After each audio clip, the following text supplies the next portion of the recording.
살다 보면 억울한 일을 겪고도 아무 말도 못한 채 마음에 응어리를 안고 살아가는 순간들이 있습니다. 그 사람은 잊었을지 몰라도 나는 아직도 그날의 말, 그날의 표정을 또렷하게 기억하고 있지요. 왜 나는 화를 냈는데도 시원하지 않을까? 왜 용서하지 못하는 내가 더 괴로울까? 마음을 다스리고 싶지만 현실은 그리 쉽지 않습니다. 오늘은 한 제자가 부처님을 찾아와 자신의 화와 억울함에 대해 털어놓은 이야기로 시작해 보겠습니다. 이른 아침, 제자는 산속에서 수행 중이던 부처님 곁에 조용히 앉았습니다. 그리고 조심스럽게 입을 열었습니다. 스승님, 저는 용서가 잘 되지 않습니다. 하지 않은 일로 비난받았고 억울한 말에 화가 치밀어 올랐지만 참았습니다.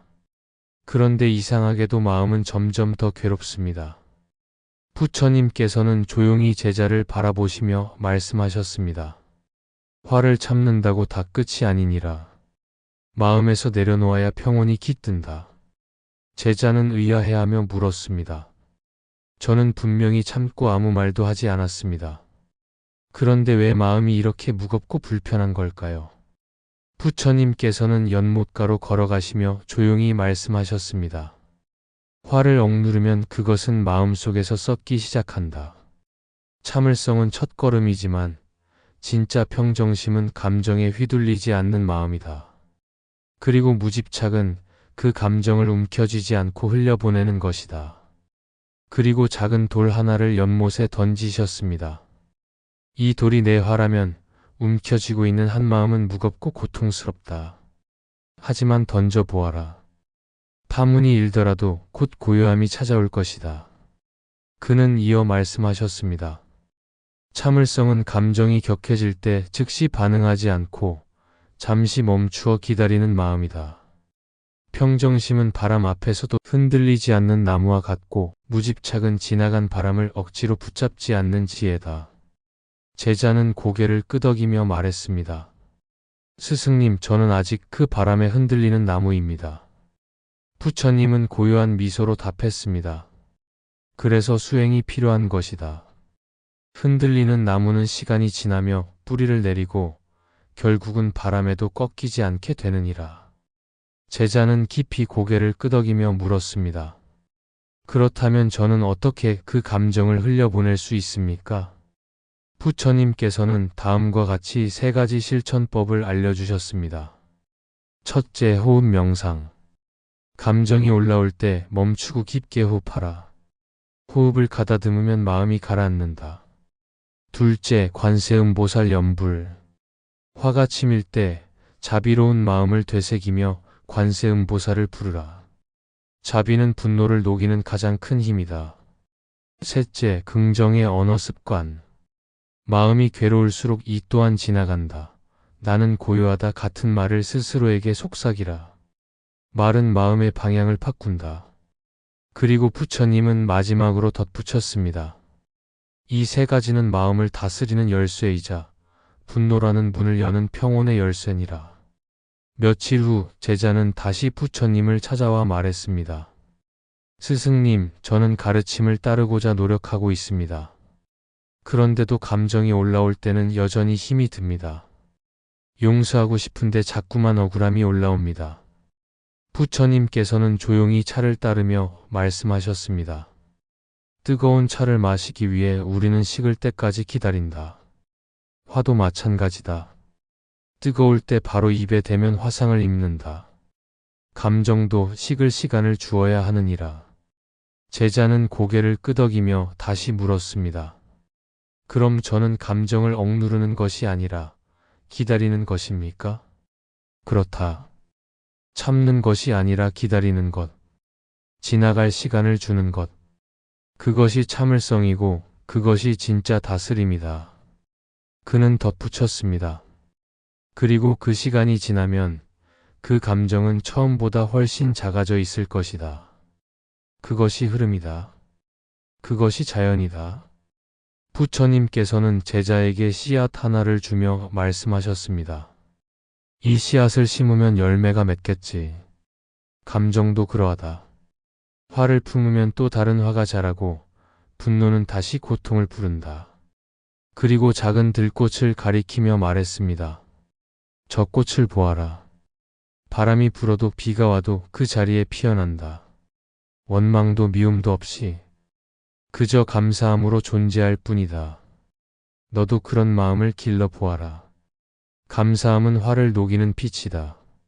매일 아침 눈을 뜨면 내가 살아있음을 감사하고 저녁엔 오늘 하루 무사함을 감사하라. 그리하면 너의 마음은 점점 부드러워질 것이다.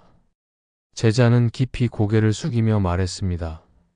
스승님, 그렇다면 누군가 제게 해를 끼쳤을 때도 그냥 흘려보내야 합니까? 부처님은 고개를 끄덕이며 다음과 같은 이야기를 들려주셨습니다. 첫째 이야기. 한 남자가 부처님께 다가와 온갖 욕을 퍼부었습니다. 그러나 부처님은 가만히 미소를 지으며 말씀하셨습니다. 누군가 내게 선물을 주려 했을 때 받지 않으면 그것은 누구의 것이냐? 그 사람의 것이지요. 그렇다. 내가 받지 않으면 그 욕은 그의 것이 된다. 둘째 이야기. 또 다른 날 한바라문이 부처님께 물었습니다. 당신은 정말 화가 안 납니까? 부처님은 대답하셨습니다. 화는 불과 같아 탈 것이 없으면 스스로 꺼지느니라. 제자는 그 말을 마음속에 새겼습니다. 스스로 타오르지 않으면 남의 불도 나를 태우지 못한다. 그날 이후 제자는 자신에게 상처를 준 사람들을 다시 떠올려 보았습니다. 화가 나지 않았다면 거짓이었지만 이제는 받아들이고 흘려보낼 수 있는 힘이 생겼다는 걸 느꼈습니다. 이제 나는 더 이상 그 감정에 묶이지 않겠습니다. 그리고 조용히 합장하며 말했습니다. 용서합니다. 그리고 자유롭고 싶습니다. 혹시 여러분 마음속에도 아직 내려놓지 못한 감정이 있으신가요? 오늘 부처님의 가르침이 여러분의 마음에 작게나마 울림이 되었길 바랍니다. 언제나 평온하고 따뜻한 하루 되시길 바랍니다. 살다 보면 억울한 일을 겪고도 아무 말도 못한 채 마음에 응어리를 안고 살아가는 순간들이 있습니다. 그 사람은 잊었을지 몰라도 나는 아직도 그날의 말, 그날의 표정을 또렷하게 기억하고 있지요. 왜 나는 화를 냈는데도 시원하지 않을까? 왜 용서하지 못하는 내가 더 괴로울까? 마음을 다스리고 싶지만 현실은 그리 쉽지 않습니다. 오늘은 한 제자가 부처님을 찾아와 자신의 화와 억울함에 대해 털어놓은 이야기로 시작해 보겠습니다. 이른 아침, 제자는 산속에서 수행 중이던 부처님 곁에 조용히 앉았습니다. 그리고 조심스럽게 입을 열었습니다. 스승님, 저는 용서가 잘 되지 않습니다. 하지 않은 일로 비난받았고 억울한 말에 화가 치밀어 올랐지만 참았습니다. 그런데 이상하게도 마음은 점점 더 괴롭습니다. 부처님께서는 조용히 제자를 바라보시며 말씀하셨습니다. 화를 참는다고 다 끝이 아니니라. 마음에서 내려놓아야 평온이 깃든다. 제자는 의아해하며 물었습니다. 저는 분명히 참고 아무 말도 하지 않았습니다. 그런데 왜 마음이 이렇게 무겁고 불편한 걸까요? 부처님께서는 연못가로 걸어가시며 조용히 말씀하셨습니다. 화를 억누르면 그것은 마음속에서 썩기 시작한다. 참을성은 첫걸음이지만 진짜 평정심은 감정에 휘둘리지 않는 마음이다. 그리고 무집착은 그 감정을 움켜쥐지 않고 흘려보내는 것이다. 그리고 작은 돌 하나를 연못에 던지셨습니다. 이 돌이 내 화라면 움켜쥐고 있는 한 마음은 무겁고 고통스럽다. 하지만 던져보아라. 파문이 일더라도 곧 고요함이 찾아올 것이다. 그는 이어 말씀하셨습니다. 참을성은 감정이 격해질 때 즉시 반응하지 않고 잠시 멈추어 기다리는 마음이다. 평정심은 바람 앞에서도 흔들리지 않는 나무와 같고 무집착은 지나간 바람을 억지로 붙잡지 않는 지혜다. 제자는 고개를 끄덕이며 말했습니다. 스승님, 저는 아직 그 바람에 흔들리는 나무입니다. 부처님은 고요한 미소로 답했습니다. 그래서 수행이 필요한 것이다. 흔들리는 나무는 시간이 지나며 뿌리를 내리고 결국은 바람에도 꺾이지 않게 되느니라. 제자는 깊이 고개를 끄덕이며 물었습니다. 그렇다면 저는 어떻게 그 감정을 흘려보낼 수 있습니까? 부처님께서는 다음과 같이 3가지 실천법을 알려주셨습니다. 첫째, 호흡 명상. 감정이 올라올 때 멈추고 깊게 호흡하라. 호흡을 가다듬으면 마음이 가라앉는다. 둘째, 관세음보살 연불. 화가 치밀 때 자비로운 마음을 되새기며 관세음보살을 부르라. 자비는 분노를 녹이는 가장 큰 힘이다. 셋째, 긍정의 언어 습관. 마음이 괴로울수록 이 또한 지나간다. 나는 고요하다 같은 말을 스스로에게 속삭이라. 말은 마음의 방향을 바꾼다. 그리고 부처님은 마지막으로 덧붙였습니다. 이 3가지는 마음을 다스리는 열쇠이자 분노라는 문을 여는 평온의 열쇠니라. 며칠 후 제자는 다시 부처님을 찾아와 말했습니다. 스승님, 저는 가르침을 따르고자 노력하고 있습니다. 그런데도 감정이 올라올 때는 여전히 힘이 듭니다. 용서하고 싶은데 자꾸만 억울함이 올라옵니다. 부처님께서는 조용히 차를 따르며 말씀하셨습니다. 뜨거운 차를 마시기 위해 우리는 식을 때까지 기다린다. 화도 마찬가지다. 뜨거울 때 바로 입에 대면 화상을 입는다. 감정도 식을 시간을 주어야 하느니라. 제자는 고개를 끄덕이며 다시 물었습니다. 그럼 저는 감정을 억누르는 것이 아니라 기다리는 것입니까? 그렇다. 참는 것이 아니라 기다리는 것. 지나갈 시간을 주는 것. 그것이 참을성이고 그것이 진짜 다스림이다. 그는 덧붙였습니다. 그리고 그 시간이 지나면 그 감정은 처음보다 훨씬 작아져 있을 것이다. 그것이 흐름이다. 그것이 자연이다. 부처님께서는 제자에게 씨앗 하나를 주며 말씀하셨습니다. 이 씨앗을 심으면 열매가 맺겠지. 감정도 그러하다. 화를 품으면 또 다른 화가 자라고 분노는 다시 고통을 부른다. 그리고 작은 들꽃을 가리키며 말했습니다. 저 꽃을 보아라. 바람이 불어도 비가 와도 그 자리에 피어난다. 원망도 미움도 없이 그저 감사함으로 존재할 뿐이다. 너도 그런 마음을 길러 보아라. 감사함은 화를 녹이는 빛이다.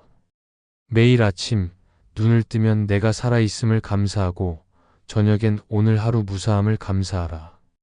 그리하면 너의 마음은 점점 부드러워질 것이다. 제자는 깊이 고개를 숙이며 말했습니다. 스승님, 그렇다면 누군가 제게 해를 끼쳤을 때도 그냥 흘려보내야 합니까? 부처님은 고개를 끄덕이며 다음과 같은 이야기를 들려주셨습니다. 첫째 이야기. 한 남자가 부처님께 다가와 온갖 욕을 퍼부었습니다. 그러나 부처님은 가만히 미소를 지으며 말씀하셨습니다. 누군가 내게 선물을 주려 했을 때 받지 않으면 그것은 누구의 것이냐? 그 사람의 것이지요. 그렇다. 내가 받지 않으면 그 욕은 그의 것이 된다. 둘째 이야기. 또 다른 날 한바라문이 부처님께 물었습니다. 당신은 정말 화가 안 납니까? 부처님은 대답하셨습니다. 화는 불과 같아 탈 것이 없으면 스스로 꺼지느니라. 제자는 그 말을 마음속에 새겼습니다. 스스로 타오르지 않으면 남의 불도 나를 태우지 못한다. 그날 이후 제자는 자신에게 상처를 준 사람들을 다시 떠올려 보았습니다. 화가 나지 않았다면 거짓이었지만 이제는 받아들이고 흘려보낼 수 있는 힘이 생겼다는 걸 느꼈습니다. 이제 나는 더 이상 그 감정에 묶이지 않겠습니다. 그리고 조용히 합장하며 말했습니다. 용서합니다. 그리고 자유롭고 싶습니다. 혹시 여러분 마음속에도 아직 내려놓지 못한 감정이 있으신가요? 오늘 부처님의 가르침이 여러분의 마음에 작게나마 울림이 되었길 바랍니다. 언제나 평온하고 따뜻한 하루 되시길 바랍니다. 살다 보면 억울한 일을 겪고도 아무 말도 못한 채 마음에 응어리를 안고 살아가는 순간들이 있습니다. 그 사람은 잊었을지 몰라도 나는 아직도 그날의 말, 그날의 표정을 또렷하게 기억하고 있지요. 왜 나는 화를 냈는데도 시원하지 않을까? 왜 용서하지 못하는 내가 더 괴로울까? 마음을 다스리고 싶지만 현실은 그리 쉽지 않습니다. 오늘은 한 제자가 부처님을 찾아와 자신의 화와 억울함에 대해 털어놓은 이야기로 시작해 보겠습니다. 이른 아침, 제자는 산속에서 수행 중이던 부처님 곁에 조용히 앉았습니다. 그리고 조심스럽게 입을 열었습니다. 스승님, 저는 용서가 잘 되지 않습니다. 하지 않은 일로 비난받았고 억울한 말에 화가 치밀어 올랐지만 참았습니다. 그런데 이상하게도 마음은 점점 더 괴롭습니다. 부처님께서는 조용히 제자를 바라보시며 말씀하셨습니다. 화를 참는다고 다 끝이 아니니라. 마음에서 내려놓아야 평온이 깃든다. 제자는 의아해하며 물었습니다. 저는 분명히 참고 아무 말도 하지 않았습니다. 그런데 왜 마음이 이렇게 무겁고 불편한 걸까요? 부처님께서는 연못가로 걸어가시며 조용히 말씀하셨습니다. 화를 억누르면 그것은 마음속에서 썩기 시작한다. 참을성은 첫걸음이지만 진짜 평정심은 감정에 휘둘리지 않는 마음이다. 그리고 무집착은 그 감정을 움켜쥐지 않고 흘려보내는 것이다. 그리고 작은 돌 하나를 연못에 던지셨습니다. 이 돌이 내 화라면 움켜쥐고 있는 한 마음은 무겁고 고통스럽다. 하지만 던져보아라. 파문이 일더라도 곧 고요함이 찾아올 것이다. 그는 이어 말씀하셨습니다. 참을성은 감정이 격해질 때 즉시 반응하지 않고 잠시 멈추어 기다리는 마음이다. 평정심은 바람 앞에서도 흔들리지 않는 나무와 같고 무집착은 지나간 바람을 억지로 붙잡지 않는 지혜다. 제자는 고개를 끄덕이며 말했습니다. 스승님, 저는 아직 그 바람에 흔들리는 나무입니다. 부처님은 고요한 미소로 답했습니다. 그래서 수행이 필요한 것이다. 흔들리는 나무는 시간이 지나며 뿌리를 내리고 결국은 바람에도 꺾이지 않게 되느니라. 제자는 깊이 고개를 끄덕이며 물었습니다. 그렇다면 저는 어떻게 그 감정을 흘려보낼 수 있습니까? 부처님께서는 다음과 같이 3가지 실천법을 알려주셨습니다. 첫째, 호흡 명상. 감정이 올라올 때 멈추고 깊게 호흡하라. 호흡을 가다듬으면 마음이 가라앉는다. 둘째, 관세음보살 연불. 화가 치밀 때 자비로운 마음을 되새기며 관세음보살을 부르라. 자비는 분노를 녹이는 가장 큰 힘이다. 셋째, 긍정의 언어 습관. 마음이 괴로울수록 이 또한 지나간다. 나는 고요하다 같은 말을 스스로에게 속삭이라. 말은 마음의 방향을 바꾼다. 그리고 부처님은 마지막으로 덧붙였습니다. 이 3가지는 마음을 다스리는 열쇠이자 분노라는 문을 여는 평온의 열쇠니라. 며칠 후 제자는 다시 부처님을 찾아와 말했습니다. 스승님, 저는 가르침을 따르고자 노력하고 있습니다. 그런데도 감정이 올라올 때는 여전히 힘이 듭니다. 용서하고 싶은데 자꾸만 억울함이 올라옵니다. 부처님께서는 조용히 차를 따르며 말씀하셨습니다. 뜨거운 차를 마시기 위해 우리는 식을 때까지 기다린다. 화도 마찬가지다. 뜨거울 때 바로 입에 대면 화상을 입는다. 감정도 식을 시간을 주어야 하느니라. 제자는 고개를 끄덕이며 다시 물었습니다. 그럼 저는 감정을 억누르는 것이 아니라 기다리는 것입니까? 그렇다. 참는 것이 아니라 기다리는 것. 지나갈 시간을 주는 것. 그것이 참을성이고 그것이 진짜 다스림이다. 그는 덧붙였습니다. 그리고 그 시간이 지나면 그 감정은 처음보다 훨씬 작아져 있을 것이다. 그것이 흐름이다. 그것이 자연이다. 부처님께서는 제자에게 씨앗 하나를 주며 말씀하셨습니다. 이 씨앗을 심으면 열매가 맺겠지. 감정도 그러하다. 화를 품으면 또 다른 화가 자라고 분노는 다시 고통을 부른다. 그리고 작은 들꽃을 가리키며 말했습니다. 저 꽃을 보아라. 바람이 불어도 비가 와도 그 자리에 피어난다. 원망도 미움도 없이 그저 감사함으로 존재할 뿐이다. 너도 그런 마음을 길러 보아라. 감사함은 화를 녹이는 빛이다. 매일 아침 눈을 뜨면 내가 살아있음을 감사하고 저녁엔 오늘 하루 무사함을 감사하라. 그리하면 너의 마음은 점점 부드러워질 것이다. 제자는 깊이 고개를 숙이며 말했습니다. 스승님, 그렇다면 누군가 제게 해를 끼쳤을 때도 그냥 흘려보내야 합니까?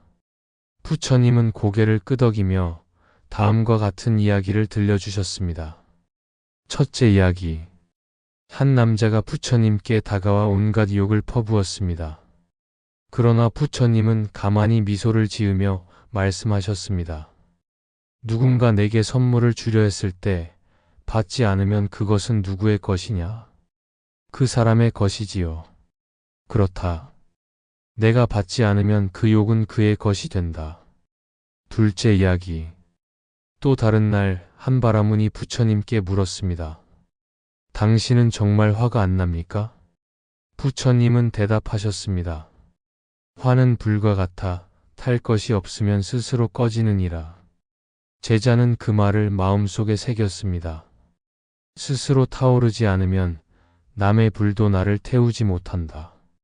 그날 이후 제자는 자신에게 상처를 준 사람들을 다시 떠올려 보았습니다. 화가 나지 않았다면 거짓이었지만 이제는 받아들이고 흘려보낼 수 있는 힘이 생겼다는 걸 느꼈습니다. 이제 나는 더 이상 그 감정에 묶이지 않겠습니다. 그리고 조용히 합장하며 말했습니다. 용서합니다. 그리고 자유롭고 싶습니다. 혹시 여러분 마음속에도 아직 내려놓지 못한 감정이 있으신가요? 오늘 부처님의 가르침이 여러분의 마음에 작게나마 울림이 되었길 바랍니다. 언제나 평온하고 따뜻한 하루 되시길 바랍니다.